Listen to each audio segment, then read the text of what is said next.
सोचो एक बहुत ही ठंडी रात है। बीजिंग की सुनसान सड़क पे तुम इंतजार कर रहे हो एक बस का।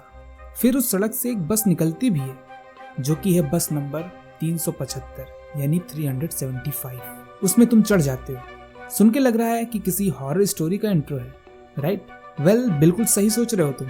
इस स्टोरी में अजीब पैसेंजर्स, स्ट्रेंज हैपनिंग्स और एक ऐसी बस है जो लिटरली हवा में गायब हो जाती है। तो देर किस बात, सीट बेल्ट बांध लो क्योंकि हम जाने वाले हैं एक क्रीपी ट्रिप पर। द लास्ट बस टू फ्रेग्रेंट हिल्स। डेट है 14 नवंबर 1995 और घड़ी में रात के बजे हैं 12। वैसे मेरी भी घड़ी में लगभग 12 ही बजे हैं। बस number 375 yuan Ming yuan terminus से डेस्टिनेशन फ्रेग्रेंट हिल्स के लिए निकल रही है। ये रात की लास्ट बस है और सड़कें बिल्कुल खाली और सुनसान है। केवल बहुत ही ठंडी ठंडी हवा चल रही है। बस के ड्राइवर मिस्टर वैंग आहे भरते हुए कहते हैं कि आज की रात काफी लंबी होने वाली है, जबकि बस की कंडक्टर मिस ली हल्की सी एक ट्यून में गुनगुनाती हैं और अपनी मैगजीन को फ्लिप करती रहती है। दोस्तों, बस अंदर से बिल्कुल शांत है, शायद कुछ ज्यादा ही शांत। पहले स्टॉप पर जो साउथ गेट के पास है वहां से 4 पैसेंजर बस में चढ़ते हैं। एक बूढ़ी औरत, एक कपल जो थोड़ी हंसी मजाक कर रहे हैं और एक यंग आदमी या फिर आप यंग लड़का कह सकते हो। सब अपनी अपनी सीट ले लेते हैं। इसमें कोई अनयूजुअल बात नहीं है। अभी तक तो सब कुछ नॉर्मल ही लग रहा है। बस एक बार फिर से चल देती है और काली सड़कों और पेड़ों के लंबे साए हमारे साथ हो जाते हैं। तभी अचानक मिस्टर वैंग को रास्ते के किनारे कुछ दिखता है, या फिर यूं कहो कि कुछ लोग दिखते हैं। 2 आदमी एक तीसरे आदमी को सपोर्ट करते हुए हाथ हिला रहे हैं, लेकिन इनका ड्रेसिंग थोड़ा अजीब है। ये सभी लॉन्ग रोब्स पहने हुए हैं, पुराने जमाने के कपड़ों जैसे, और स्किन वो तो बिल्कुल सफेद है जैसे कोई भूत हो। मिस्टर वैंग अपनी प्रोफेशनल ड्यूटी के चलते उन्हें बस में बिठा लेते हैं, लेकिन जैसे ही ये 3 आदमी बस के पीछे बैठते हैं, एक अजीब सी ठंडक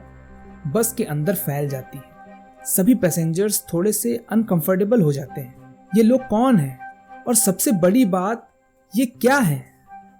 मिस ली थोड़ा टेंशन कम करने की कोशिश करती हैं और कहती हैं, अरे डरने की जरूरत नहीं है, ये तो एक्टर्स हैं जो कोई कॉस्ट्यूम पहने हैं, शायद ये ड्रामा शूट कर रहे होंगे।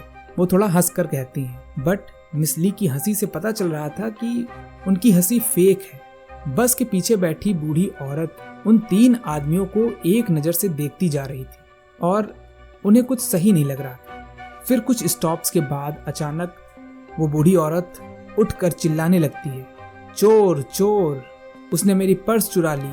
वो अपनी उंगली से यंग लड़के की ओर इशारा करती है। लड़का ये सुनकर चौंक जाता है और कहता है, मैंने कुछ नहीं किया। मिस ली समझने की कोशिश करती हैं, लेकिन बूढ़ी औरत का गुस्सा नहीं रुकता है। वो कहती है, बस रोको, मुझे इसे पुलिस स्टेशन ले जाना है। वह ऐसा कह करके चिल्लाती है। ड्राइवर बस रोक देता है और बूढ़ी औरत यंग लड़के को ऑलमोस्ट घसीट कर नीचे उतार लेती है। लड़का पूरी तरह से कंफ्यूज्ड और बिना कुछ कहे उस बूढ़ी औरत के साथ बस से नीचे उतर जाता है और बस एक बार फिर से चल देती है। लड़का पूछता है, पुलिस स्टेशन कहाँ है? ओल्ड लेडी यानी कि बूढ़ी औरत हाथ हिलाकर कहती है, यहाँ कोई पुलिस स्टेशन नहीं है, लेकिन मैंने तेरी जान बचा ली। लड़का ये सुनकर शॉक्ड, जान बचा ली? लेकिन कैसे?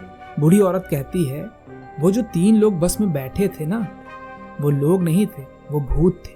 मैंने देखा उनकी रोब्स के नीचे उनके पैर ही नहीं थे। जैसे ही लड़का ये पूरी बात सुनता है, वह एकदम से ठंडा पड़ जाता है। उसके चेहरे पर पसीना आ जाता है और उसके मुंह से एक शब्द नहीं निकलता। बूढ़ी औरत अपना फोन निकालती है और कहती है, हमें पुलिस को बताना चाहिए ये सब, लेकिन अब तक बहुत देर हो चुकी थी। अगले दिन सुबह बस 375 अपने फाइनल स्टॉप तक कभी नहीं पहुंचती। बस गायब हो जाती है और फिर 2 दिन के बाद पुलिस को फ्रेग्रेंट हिल्स से 100 किलोमीटर दूर उस बस को पानी के नीचे मियून रिजर्वायर में पाया जाता है। उस बस में बुरी तरह से डिकम्पोज्ड 3 डेड बॉडीज पाई जाती हैं, मिस्टर वैंग, मिस्टर ली और एक अनआइडेंटिफाइड मैन। अब जो सबसे क्रीपी बात है, बस के टैंक में खून भरा होता है और बॉडीज 2 दिन में ही पूरी तरह से डिकम्पोज्ड हो चुकी होती हैं। पुलिस को कुछ समझ नहीं आ रहा। पुलिस ने मियोन रिजर्वायर के सिक्योरिटी कैमरा टेप्स की जांच पड़ताल की लेकिन वहां कोई बस दिखाई ही नहीं पड़ी। बट दोस्तों सवाल उठता है कि आखिर वो बस वहां तक कैसे पहुंची। आज तक ये अनसुलझा रहस्य बना हुआ है।